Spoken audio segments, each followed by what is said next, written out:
Beyond Norm Topicmaster helps you overcome the fear of public speaking. Join us now. Worry, fear, phobia. I mean, these are really powerful emotions we all feel, right? But talking about them, that can be kind of tough. So in this explainer, we're going to break down a simple framework to help you explore and talk about these complex feelings with a lot more confidence.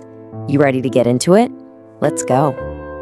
First up, we're going to ask, what's the real difference between worry, fear, and a phobia? Then, we'll get a little more personal and explore how these feelings pop up in our own lives. After that, we'll take a look at the fears that so many of us share. And finally, we're going to tackle a huge question. Is fear really all in our heads? All right, first things first, before you can have a really good conversation about anything, everyone needs to be on the same page. So let's get our definitions straight. So let's kick things off with the most basic question. How would you actually describe the difference between these three words? They feel pretty similar, but the ways they're different are super important. Let's break it down. This table really lays it all out. See, worry is that nagging feeling about the future, like, what if I messed up that presentation next week? It's usually kind of vague. Fear, on the other hand, is right here, right now. It's that jolt you get when a car suddenly brakes in front of you. It's intense, it's specific, and it's about surviving this very moment. And a phobia, well, that's a whole different level. It's an overwhelming, often irrational fear that's just completely out of proportion to the actual danger, like a crippling fear of heights or small spaces. Okay, so now that we've got the definitions down, let's make this personal. This next part is all about connecting these ideas to your own life and your own experiences. Let's think about question 2. Just take a second. What are a couple of things that you find yourself worrying about pretty often? They can be big things, small things, whatever comes to mind.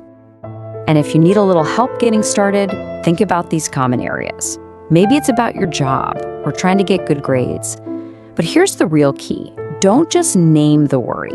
Ask yourself why it gets to you. Is it about needing to feel secure or in control?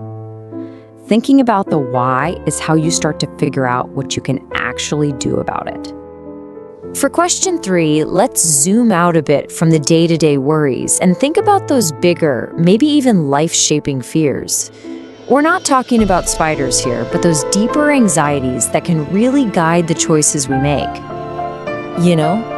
Think about stuff like the fear of failure, whether that's at work, at school, or just not living up to what people expect of you.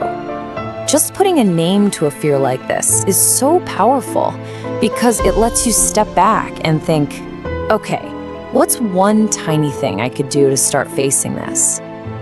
All right, on to question 4. Now, this can be a bit of a personal one, so let's be gentle with it. The question is simple. Do you have any specific phobias? And if you do, what does that feel like?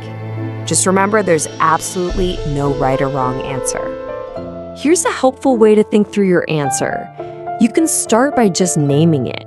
Then maybe describe what happens. Does your heart start racing? Do you start to sweat? Sometimes you can even trace it back to a specific thing that happened. And of course, if you don't have one, that's your answer right there. And that's totally fine. And for our next question, let's kind of shift our focus outward for a moment. Think about your friends, your family. Do you know anyone who deals with the phobia? Thinking about what it's like for them can really build a lot of empathy. Okay, we've done some personal reflection. Now, let's zoom out and look at the kinds of fears that connect so many of us. This section is all about those fears that are, well, pretty common. Let's take a look at question 6. Here's a list of some really common fears. Just scan through it and see if one of them really stands out to you. Is it getting on a plane? Speaking in front of a big crowd? Just pause for a second and think about it. The why behind your answer is usually the most interesting part. And hey, if you picked public speaking or heights, or maybe you really can't stand spiders, you are in very, very good company. These are some of the most common phobias out there. And that tells you something, doesn't it? A lot of these are tied back to these ancient survival instincts about, being judged by the tribe, or falling from a high place, or getting bitten by something poisonous. Okay, now for a really fascinating question. Why are we so often afraid of things we've never even seen? Like ghosts or aliens. Is it the stories we hear as kids? The fact that we can't control it? This question really makes you think about where fear even comes from. Is it always about a real threat, or can our own minds be just as scary? And that leads us perfectly into our final section, where we're going to get a little philosophical. We're going to ask, is fear something that just happens to us, or is it something we actually create ourselves? So let's wrestle with this statement for a minute. Fear is only in your mind. What's your gut reaction to that? Do you agree? Disagree? Let's look at both sides of the argument. On one hand, you could definitely argue that, fear is a product of our thoughts. If we can change how we think about something, we can change the fear itself. But on the other hand, you can't ignore that fear creates very real physical reactions in your body, that whole fight or flight thing. It's a survival instinct. It's triggered by real things happening out there, not just in our heads. So as you can see, you can make a pretty strong case for both sides. And let's look at how this plays out in real life. You've heard that saying, once bitten, twice shy, right? Well, that's basically a perfect recipe for learned fear. First, something bad happens. Then your brain connects that situation with that bad feeling. And then you start avoiding that situation to avoid the feeling. Can you think of a time that's happened in your own life? And now, we've arrived at our final question. And this is a big one. Do you think it's even possible to live a life that's completely free of worry or fear? I mean, is that even something we should want? What would that even look like? Just let that sink in for a moment. And that kind of leads us to a really powerful final thought. Maybe the point isn't to get rid of worry and fear completely. Maybe they actually have a job to do.